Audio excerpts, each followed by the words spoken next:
Before you push yourself out of your chair, freeze for 1 second. Look at your hands. Are they already reaching for the armrests? Do you lean forward and rock before you rise? Or can you cross your arms, bring your body forward, and stand smoothly in one controlled motion? That ordinary movement can offer useful clues about your leg strength, balance, joint comfort, and everyday mobility. But there is a twist. Most people judge only whether they can get up. The part that may reveal the clue they are missing happens on the way back down. So do not test yourself just yet. The wrong chair can make a capable person look weak, and the wrong setup can make the result almost meaningless.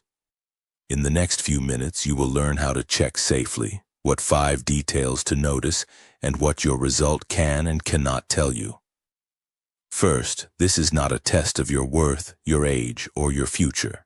It cannot diagnose sarcopenia, guarantee that you will or will not fall, or predict how long you will live. Needing your hands is information, not a verdict. Standing without them is encouraging, but it does not prove that every part of your mobility is safe. Think of this movement as a dashboard light. It can tell you that something deserves attention. It cannot tell you the cause by itself. Imagine a woman named Helen. She is 72, walks most mornings, buys her own groceries, and climbs 4 steps to her front door without thinking much about them. One afternoon, Helen visits a friend and sits in a low, soft sofa. When it is time to leave, she presses both hands into the cushion, rocks forward twice, and still needs a second attempt to stand. The moment unsettles her. On the drive home, she keeps thinking, is this how losing independence begins? But Helen is asking the question too early. The sofa was lower than her dining chair. The cushion sank beneath her.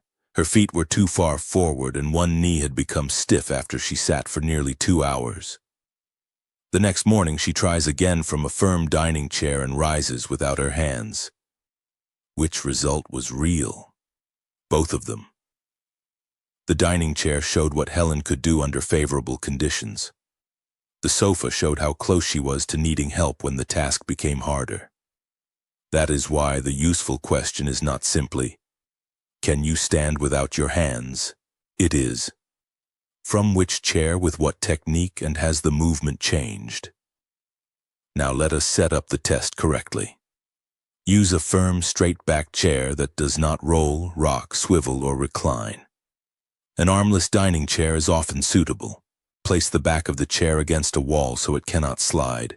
Clear the floor, wear secure footwear, and keep a stable counter or another person close if you are uncertain about your balance. Do not perform this alone if you have recently fallen, if standing often makes you dizzy, if you have been told not to bear full weight, or if you are recovering from surgery or a serious injury. Stop if you feel chest pressure, unusual shortness of breath, sudden dizziness, or sharp pain. Sit near the middle of the seat. Place both feet flat on the floor, about hip-width apart. Bring them slightly back so your ankles are close to or a little behind your knees. Keep your knees pointing in the same general direction as your toes. If it feels safe, cross your arms over your chest. Hinge forward from your hips and bring your nose over your toes. Press both feet into the floor, breathe out, and stand until your hips and knees are comfortably straight. Do not jump. Do not hold your breath, and do not compete with the person on the screen. If you need your hands, use them. That is the safe choice.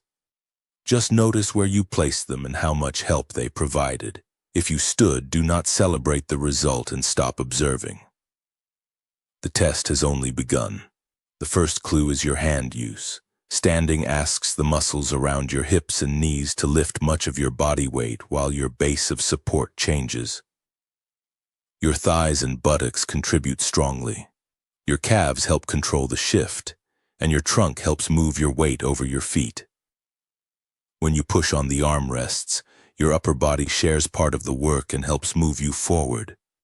If you have gradually begun using your hands on chairs that never used to require them, the task may be approaching the current limit of your lower body strength, power, balance, confidence, or joint tolerance. Notice the phrase may be. Hand use tells us that you needed assistance. It does not tell us why. Helen used both hands on the sofa, but not on the dining chair. That suggests the difficulty depended partly on the task. If she needed more and more arm support from every chair, that pattern would deserve closer attention. The second clue is momentum. Did you rise in one smooth movement? Or did you rock forward several times before leaving the seat? Rocking is not automatically bad.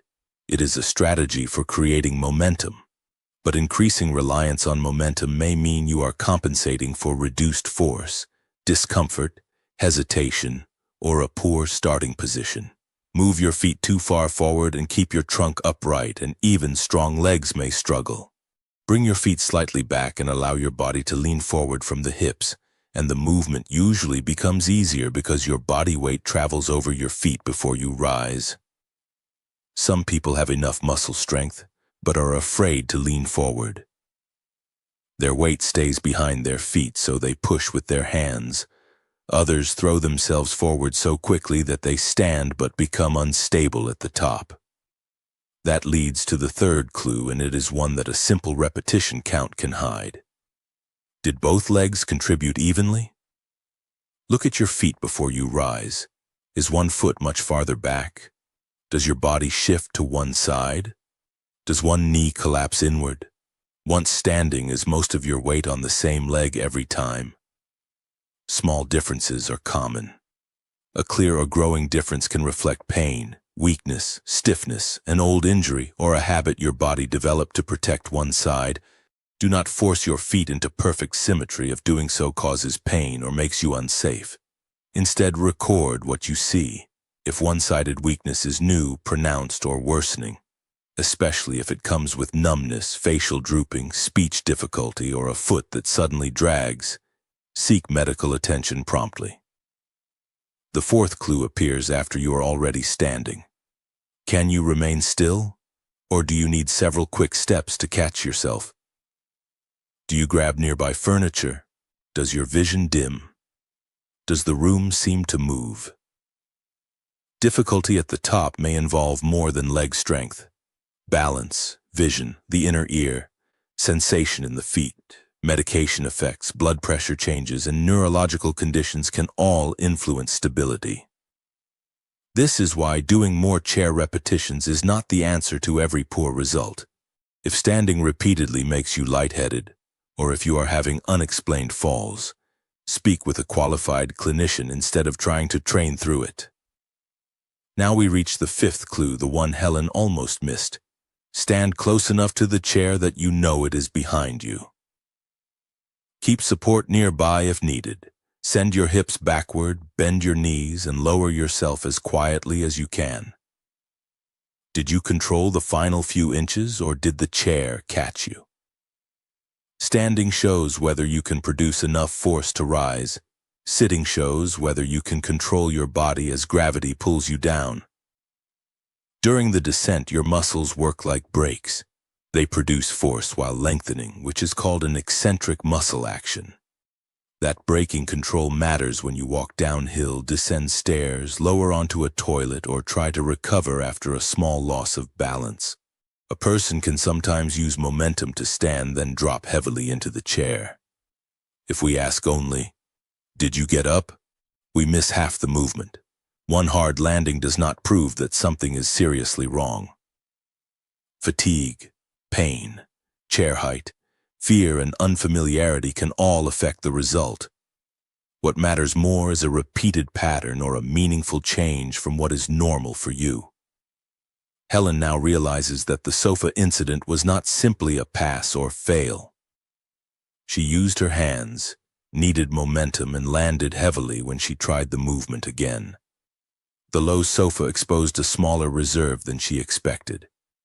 That is useful information, but it is not evidence that independence is disappearing overnight. There is another reason not to diagnose yourself from one rise.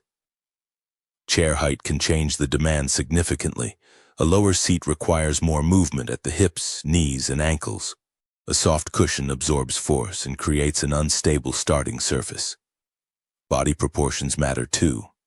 A chair that feels easy for one person may be difficult for someone of the same age with longer thighs or different mobility. Never compare your result from a low sofa with someone else's result from a firm dining chair. And if you track progress, keep the chair, footwear, foot position, and instructions as consistent as possible. Clinicians use standardized chair tests because a casual rise is hard to interpret. Two common versions are the 5 times sit to stand test and the 30-second chair stand test. In the 5 times version, the person stands and sits 5 times as quickly and safely as possible without using the arms, and the total time is recorded. A European expert group on sarcopenia uses more than 15 seconds for 5 rises as one possible indicator of low muscle strength. Even within that framework, this does not confirm sarcopenia on its own. Additional assessment of muscle quantity or quality is needed for confirmation. In the 30-second version, you count how many complete stands you can perform with good form in 30 seconds. The Centers for Disease Control and Prevention includes this assessment in its fall prevention resources as a measure of leg strength and endurance. The reference ranges vary by age and sex. For example, the published range for women ages 60 to 64 is 12 to 17 complete stands. For men of the same age, it is 14 to 19.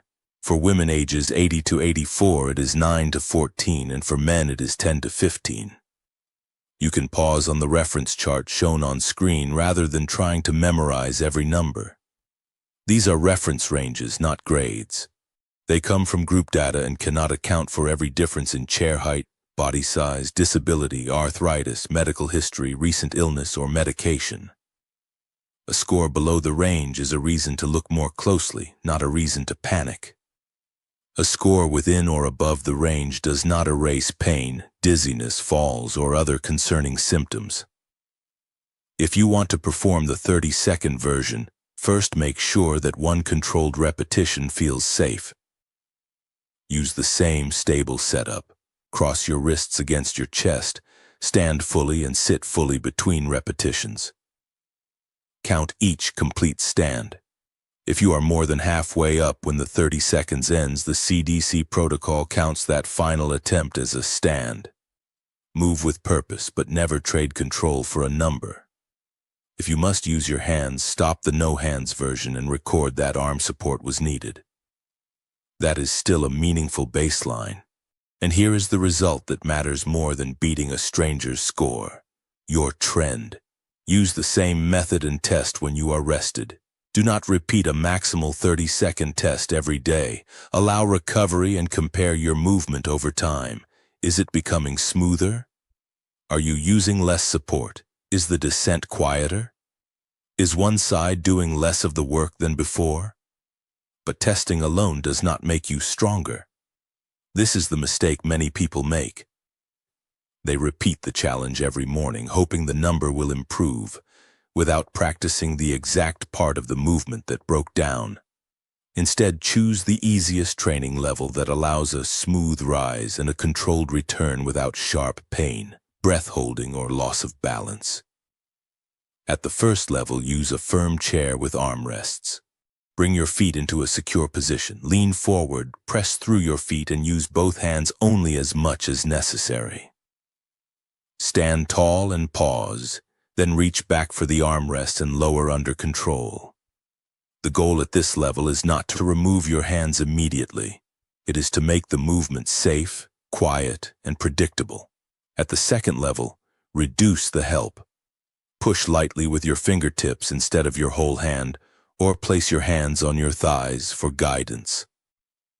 If balance is a concern, keep a stable counter nearby, but never pull on a table or object that could move.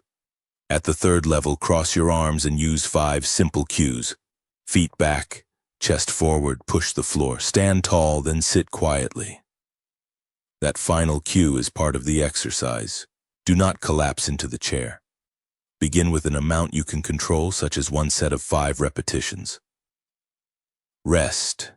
If your form remains steady and the effort feels appropriate, you may add another set. Older adults are generally advised to include muscle strengthening activity on at least 2 days each week. Many people can practice sit-to-stand 2 or 3 times a week with recovery between harder sessions. Individual needs vary. If you have significant arthritis, osteoporosis, heart or lung disease, a joint replacement, a neurological condition, or a history of falls, ask a doctor or physical therapist how to adapt the movement. Make only one part harder at a time. Reduce hand support, add a controlled repetition, slow the descent slightly, or use a more challenging chair only when appropriate. Do not change all of them in the same week. Avoid bouncing off the seat. Touching down and springing back up lets momentum and the cushion do part of the work. Sit fully, regain control, and begin the next repetition from a stable position, and breathe. Exhale during the hardest part of the rise. If you cannot comfortably say a short sentence after a set, the effort may be too demanding for your current plan. Now return to Helen one final time. Her dining chair rise was smooth, but her landing was louder than she realized. Instead of testing herself from the sofa every day, she practices a small number of controlled stands from the stable chair. She uses the same setup, focuses on a quiet descent, and watches for symmetry. That is the sensible response to a screening result, not fear, not denial, and not a promise of instant recovery. It is safe observation followed by appropriate action. Repeated sit-to-stand exercise programs have been shown to improve sit-to-stand performance, and strength can respond to training later in life. But improvement varies, and this exercise cannot correct every cause of difficulty. If a change is rapid, do not assume that it is normal aging. Sudden weakness on one side, facial drooping, speech difficulty, severe chest pain, fainting, or severe shortness of breath requires urgent medical help. Repeated falls, persistent dizziness, new numbness, unexplained pain, or a steady loss of mobility should also be discussed with a qualified healthcare professional. Difficulty rising can reshape a person's life so gradually that nobody notices at first. You choose chairs with arms, then you avoid the low couch, then you stop sitting outside because the patio chair is difficult. Eventually, you skip a gathering because you do not know what seating will be available. The loss can become social before anyone calls it medical. That is why using your hands today should not embarrass you. It gives you a starting point. So what may the chair test reveal? Your hands may show how much assistance the rise requires. Momentum may reveal that you are compensating. A side shift may expose pain, stiffness, or asymmetry. Instability at the top may point beyond leg strength, and the controlled descent may uncover a breaking weakness that the rise alone can hide. Do not reduce all of that information to pass or fail. Record 3 things. Did you need your hands? Was the rise smooth and even? Could you sit down quietly under control? Those 3 answers tell a richer story than one number. If you safely tried the single repetition, leave one simple comment: hands, no hands, or not safe today. There is no shame in any answer. The purpose is to notice where you are, not to perform for anyone else. And remember, standing is only the first half of a larger independence check. The next clue appears when you take your first steps. Turn, return to the chair, and sit again. Someone can rise smoothly and still reveal a mobility problem during that turn. In the next video, we will examine a short walking and turning test used by clinicians. Why the turn may reveal more than the straight walk, and the common setup mistake that can make the result look better than it really is. Until then, use a stable chair.